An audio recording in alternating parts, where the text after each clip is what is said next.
Al monte de Jehová me acercaré, oh, subiré, y la zarza encendida encontraré,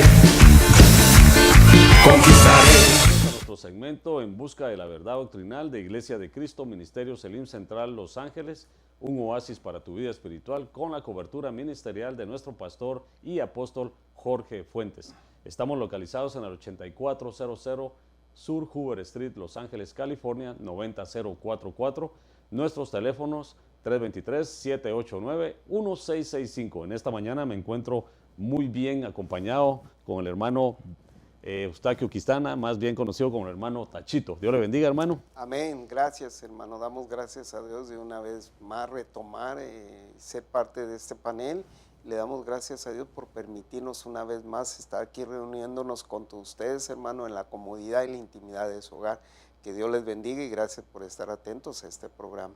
Amén. Es un privilegio para nosotros estar una vez más aquí. Estamos a punto de tocar una más de las puertas que hemos venido hablando, sí, las 12 puertas del alma. Estuvimos hablando anteriormente la puerta de Efraín, que habla de la puerta de los fructíferos, ¿verdad? De aquellos que tienen una doble unción. Y pues ahora quisiéramos hablar un poquito de la puerta de la guardia o cárcel, que pues ustedes, si usted pregunta de dónde salen todas estas puertas, nosotros podemos dar el texto bíblico. En este caso sería Nehemías 12, 39 al 40, y lo vamos a leer. Y desde la puerta de Efraín hasta la puerta vieja y a la puerta del pescado, dice, y la torre de Hananeel y la torre de Jamea hasta la puerta de las ovejas, y se detuvieron en la puerta de la cárcel. Llegaron luego los dos coros a la casa de Dios, y yo y la mitad de los oficiales conmigo. Esto se encuentra en Nehemías 12, 39 y 40, y quisiéramos darle la referencia de que si usted quiere leer más, un poquito más de las otras puertas, en ese libro de Nehemías va a encontrar cada una de ellas. Estábamos viendo que esta puerta habla de la puerta de la guardia, que es figura de la consagración. Amén. Y aquí entramos en un punto muy, pero muy bonito, muy estratégico, que el Señor nos da, porque algo que las personas ya no quieren es tocar ese tema de la consagración. Amén. Y es un tema muy escabroso, hermano Jorge. ¿Por qué? Porque ahora las iglesias tratan de alguna manera de huir de ese tipo de temas o no tocarlos porque son temas muy demandantes. Ahora nosotros tenemos que entender que la palabra de Dios en Hebreos 12, 14 dice, seguir la paz y la santidad, sin la cual nadie verá a Dios. Cuando está hablando nadie, es el pleno de Dios, nadie lo va a ver, no importa el título que tenga eclesiástico, no van a ver a Dios. Entonces, la consagración dentro de nuestras vidas es la prioridad que nosotros tenemos que ver. ¿Por qué? Porque sabiendo que Dios es santo, Dios no se va a manifestar una persona que no vive en santidad. En otras palabras, su hábitat es santidad, y nosotros tenemos que entrar en esa hábitat siendo santos. Pedro lo dice, ser santo como Dios es santo. Entonces, cuando el Señor Jesús habla en el libro de Juan, capítulo 16, si no me equivoco, cuando habla, dice que Él habita en toda santidad, pero también llama a aquellos a que vivamos en toda santidad delante de Dios. Quizá usted diga que es imposible, pero yo le puedo decir, por ejemplo, en el libro de Hebreos, capítulo 4, versículo 15, dice que tenemos un sumo sacerdote que se compadece de nosotros y entiende nuestras debilidades, porque así como nosotros fuimos tentados, Él fue también tentado, pero sin pecado. Entonces Él nos invita a ver si Él lo pudo hacer como el hombre, el Hijo del Hombre que se manifestó en esta tierra. Quiere decir que nos está diciendo que nosotros también como humanos, obviamente usted no lo va a poder lograr solo, tiene que tener la dirección del Espíritu Santo y la asistencia y la guía del Espíritu Santo para llegar a ser santidad. Entonces hay algo que de alguna manera, un concepto que maneja mucho el pueblo de Israel, que dice que el que tiene el Ruach Kadosh tiene que vivir santamente, porque eso es lo que el Espíritu Santo tiene que vivir santamente. Por eso les llamaban los Kadosh, que eran los santos, a todos aquellos hombres que de alguna manera vivieron íntegramente para Dios o que fueron ortodoxos, pero de cepa. Entonces, nosotros tenemos que entender que sí es muy escabroso ese tema para nosotros los creyentes, pero sin duda alguna tenemos que llegar a ese nivel para poder ver cara a cara a nuestro amado. Sin santidad nadie verá a Dios.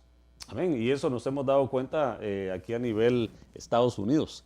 de que muchas personas cristianas quieren apegarse a las celebraciones constantes que hay en este país, ¿verdad? En este caso, ahorita que se está dando una fiesta muy pagana, que es la fiesta del Halloween.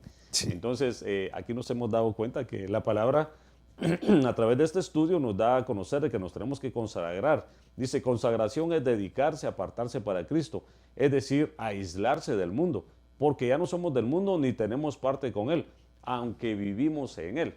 Ahí sí que, como decía aquel texto, ¿verdad? Que el que se hace amigo del mundo se considera enemigo de Dios.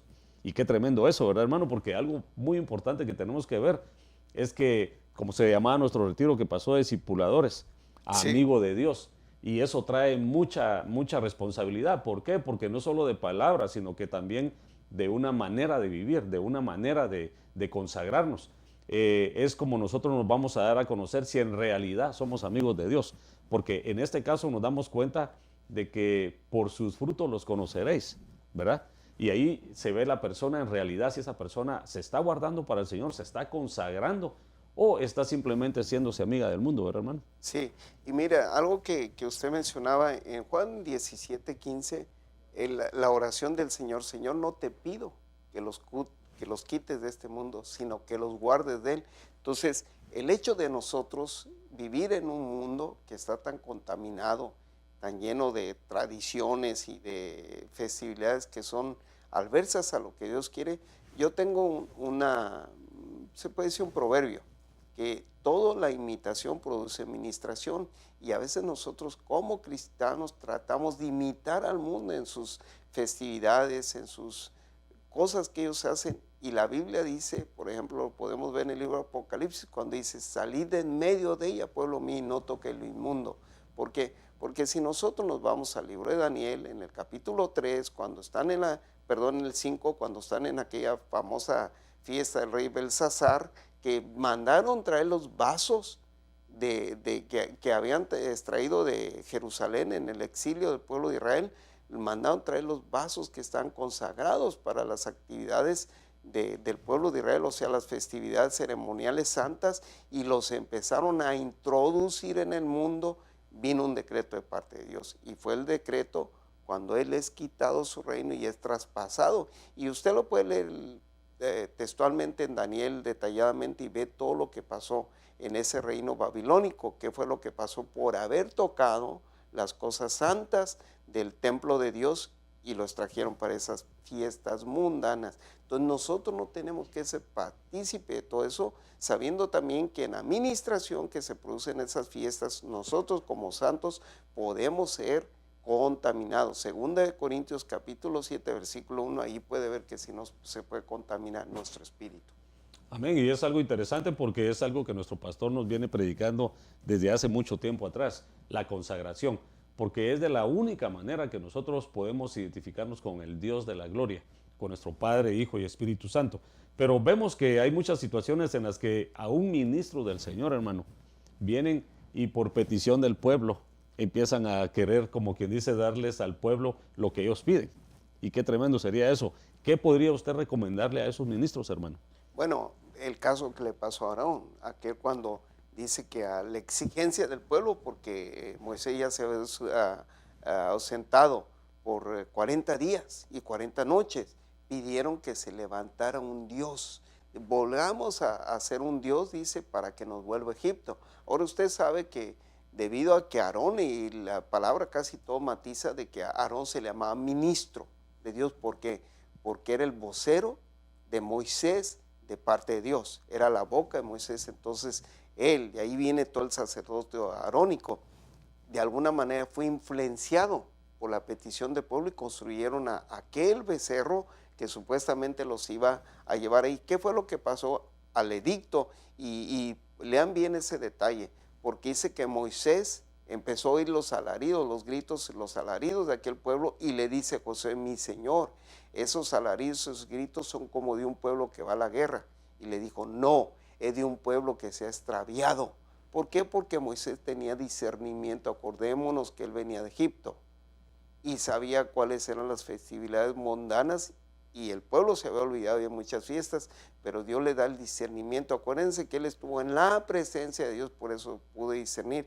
Entonces, esa gama de ministros que de alguna manera por la exigencia del pueblo se están contaminando, tienen que tener cuidado, porque eso se pagó eventualmente. Sabemos que fue Moisés despojado en el monte, ahorita se me olvida el nombre, pero fue traspuesto sus vestiduras de sacerdote a su hijo Eleazar. Entonces se van a transponer esos ministerios a otros relevos. Entonces hay que tener cuidado que no nos contaminemos como ministros de la palabra, como ministros de la iglesia, estar por las exigencias del pueblo a ser llevados a ese caminar delante de Dios. Amén. Y aquí nos vemos también que le sucedió hasta un rey, al rey Saúl, de que dice que por quedar bien con el pueblo, él empezó a hacer cosas que no, el Señor no le había ordenado que hiciera. Y eso es algo bien tremendo porque vemos el caminar de un Saúl y en lo que él terminó, ¿verdad? Entonces ahí nos damos cuenta de que cuando un ministro viene y empieza a escuchar al pueblo y darle al pueblo lo que el pueblo está pidiendo, se sale del orden que el Señor ha establecido para ese ministro. Y es algo bien tremendo y peligroso, ¿verdad? Y yo creo que el ministerio, por ejemplo, este ministro de ministros que predican la palabra, ellos tienen un llamamiento persistencial. En caso de Jeremías 1:6, desde el vientre. Entonces hay ministerios que ya son llamados. ¿Qué es lo que pasa? ¿Por qué declinan? ¿O por qué se van bajo se desvían? Porque nunca estuvieron ligados, porque religión quiere decir religamiento con Dios, y estar atento a las instrucciones del Espíritu Santo. Si ustedes se fijan en Pablo, después del encuentro, después de Damasco, dice que él había sido apartado, ¿para qué? Para ser apóstol a los gentiles. Aunque él llegó primero con los judíos y los rechazaron, él se fue con los gentiles, pero por instrucciones de Dios a través del Espíritu Santo. Pablo fue un hombre, yo creo que el ortodoxo después de nuestro Señor Jesús más grande que pisó esta tierra, pero siempre dirigido por el Espíritu Santo. Todas las instrucciones que venían del cielo, allí en el capítulo 8, usted lo puede leer, de Hechos 8, cuáles fueron las instrucciones que directamente fueron para Pablo y que él siguió al pie de la letra, y por eso Pablo es el perito, arquitecto, el que reestructura toda la iglesia en esa época.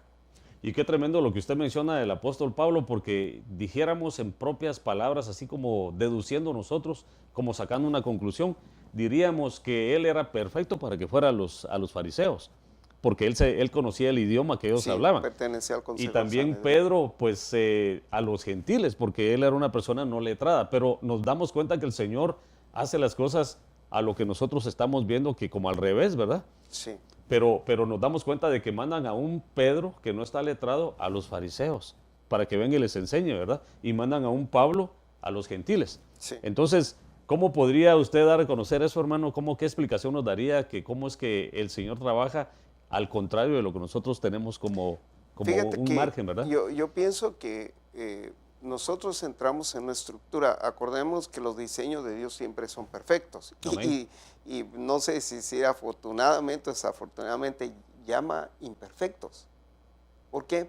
Porque Dios no manda llamar a alguien que tenga una coeficiencia intelectual elevada y todo. Ese es el problema de Pablo, por eso él chocaba. Él creyendo agradar a Dios, dice que él hacía la persecución y seguía de todos. Pero cuando viene esa transición de su legado de la ley, y lo dice en el libro de Romanos capítulo 9, ustedes vean, él dice, quisiera yo ser anatema para de alguna manera así salvar a mi pueblo, pero él entiende que Dios lo mandó a llamar no por una ley, sino en la gracia, a un llamamiento, a un nuevo camino. A partir de que él se deja guiar por el Espíritu Santo, él da un giro. Ahora, podemos entenderle el nivel de Pablo y el nivel de Pedro, un hombre que era del burgo, que era un pescador común y corriente, aunque se habla que en aquellos tiempos también eran gente pudiente porque tenían varias barquillas para ir a pescar, pero carecía del conocimiento de la ley. No para Pablo. Pablo pertenecía al consejo del Sanedrín y había sido adiestrado a los pies de Gamaliel, que era el primer rabino que existía en aquel entonces, digamos que era el que tenía toda la coordinación de todos los fariseos, y él había sido adiestrado. Pero él mismo lo dice, todo mi conocimiento lo tengo por estiércol, esa palabra que se usa, mas ahora prosigo al blanco de mi supremo llamamiento, que es Cristo. Entonces, todo el conocimiento que él había tenido bajo la ley, bajo esos principios legales que se usaban en el pueblo de Israel, él lo deja atrás para tomar el consejo de la gracia. Ahora, bien, pongamos atención en este punto. La gracia no es para vivir como nosotros queramos. No, la gracia, lo que quiere decir gracia, viene de la palabra graciete, creo que esa es la palabra, que es como un don de parte de Dios que nos da, que nosotros sin tener derecho a esa gracia, Dios nos la dio. ¿Por qué? Porque la salvación es un don de Dios y es por gracia de Él. Entonces, esa gracia que Pablo tuvo en ese tiempo fue para que él diera de gracia lo que de gracia había recibido, o sea, venir a los gentiles y enseñarles cuál era el verdadero don de Dios para ellos. Ahora, nosotros aquí tenemos apuntado, si usted va al libro de Efesios capítulo 2, versículo 6, dice que Dios ya nos había visto sentados en lugares celestiales con Cristo Jesús, y eso era lo que les venía a presentar a todos los gentiles. ¿Por qué? Porque como gentiles estaban descartados del pacto que Dios había hecho para Israel, pero si nosotros lo analizamos de trasfondo, era un pacto más grande, porque nos estaban ofreciendo ya como herencia sentados en lugares celestiales con Cristo. Entonces podemos ver las dos diferencias. Un Pedro que era rudo, que era un poco fuerte en querer transmitir el evangelio, lo podemos ver en el libro de Hechos capítulo 10, cuando llega a la casa de aquel llamado Cornelio, como él viene presentando, pero siempre lleno de los conceptos. Él no, cuando ve el lienzo que desciende y dice, nunca ha pasado por mi boca cosa inmunda, porque empezó a haber muchos animales inmundos, que es lo que le dice Dios, no llames inmundo lo que yo ya limpié. Y no solo estaba de alguna manera prefigurando los animales, sino también a los gentiles. Entonces, cuando él llega ahí, él ya llega con el concepto desvanado, y llega con gentiles y ve cómo desciende el Espíritu Santo sobre todo aquel grupo de creyentes que eran gentiles. Y cuando él viene y da el reporte, dijo, no lo podemos hacer, si eso es la voluntad de Dios, que también sobre los gentiles se derrame el Espíritu Santo. Acordémonos que esos eran los principios del derramamiento del Espíritu Santo sobre aquel pueblo y Amén. sobre aquel grupo. Amén. Interesante, interesante cómo es que el Señor trabaja con los ministros. Pero bueno, volviendo a lo de la puerta de la guardia, vemos que es figura de la consagración, como lo que hemos estado hablando, pero también hay un texto clave aquí que nos habla en Efesios 2:6. Y con Él nos resucitó y con Él nos sentó en los lugares celestiales en Cristo Jesús. Dice, nosotros ya estamos apartados en lugares celestiales, así como Amén. lo tenía como un rema el apóstol Pablo. Quiere decir de que el Señor ya ve las cosas que no son como si fuesen. Ya Sí. está establecido lo que Él tiene ya preparado para cada uno de nosotros. Pero hemos estado hablando de la consagración y es algo muy importante porque, como les decía al principio, es algo que la gente en el caminar cristiano no quiere tocar. Quiere tocar de la alabanza, quiere hablar de otras situaciones, pero de la consagración casi muchos no quieren hablar. Y eso es lo que nos hemos dado cuenta, que muchas personas se están apartando de esto porque ciertamente tienen cola que les pisen, ¿verdad, hermano? Sí, y qué tremendo es eso, hermano. Cuando se tocan los temas de consagración, nosotros tenemos que entender que es un bien para nosotros. ¿Por qué? Porque la consagración, ahí en el libro de Éxodo, capítulo 19, versículo 6, dice que él había llamado un pueblo santo, que era su tesoro de entre todas las naciones. Entonces, de ahí, a partir de ahí, nosotros vemos que viene un edicto de parte de Dios para nosotros, que llamar a aquellos que de alguna manera nos consagramos para Dios. Y uno dice, ¿por qué consagrado? Porque es apartado para ser santos. Entonces, Dios, como lo vuelvo a mencionar, Dios, su hábitat, donde Él habita es santidad. Y nadie va a incursionar en esa hábitat si no es santo. O sea, Dios no va a permitir que otra especie carnal se introduzca en esa hábitat que es santidad. Y eso es patético lo que le voy a decir, hermano, pero a la gente cuando se le habla de santidad piensa que se le está atacando, y no es eso. O sea, usted puede ver, por ejemplo, lo voy a poner a ilustrar de esta manera. Por ejemplo, usted ve que en Italia pues obviamente se practica la cultura italiana. En España se practica la cultura española, porque esas son las raíces de ese pueblo. Y usted sabe que la cultura viene de culto. Entonces, Dios en su hábitat, digamos que la nación de Dios es santo, entonces se practica la santidad. Y usted lo puede ver a través de todos los personajes, lo menciona Pablo, lo menciona el apóstol Pablo, lo menciona Lucas, lo mencionan los 4 evangelios, que él venía por un pueblo. ¿Para qué? Para que en la transición alcanzamos la santidad para verle a él cara a cara. Entonces, no es que se le esté atacando cuando se le llama a la santidad a un pueblo, sino es un beneficio para nosotros. ¿Por qué? Porque todo aquel que es santo alcanza un grado delante del estrado de Dios para formar parte de ese pueblo santo. Y en 1 Pedro 2:9 dice que somos llamados a ser un real sacerdocio, una nación santa y un pueblo adquirido de parte de Dios para anunciar las virtudes. ¿Cuáles son las virtudes que Él nos dio? Dice, para anunciar las virtudes del que nos llamó de las tinieblas a la luz inaccesible. Entonces hay una transición de las tinieblas a la luz, pero en santidad. Amén. Y qué tremendo, porque aquí nos habla de la puerta de la cárcel. El apóstol Pablo habla algo muy importante e interesante, que dice que tenemos que ser prisioneros de Cristo. Pero es algo que muchas personas pues ya lo toman de una manera diferente.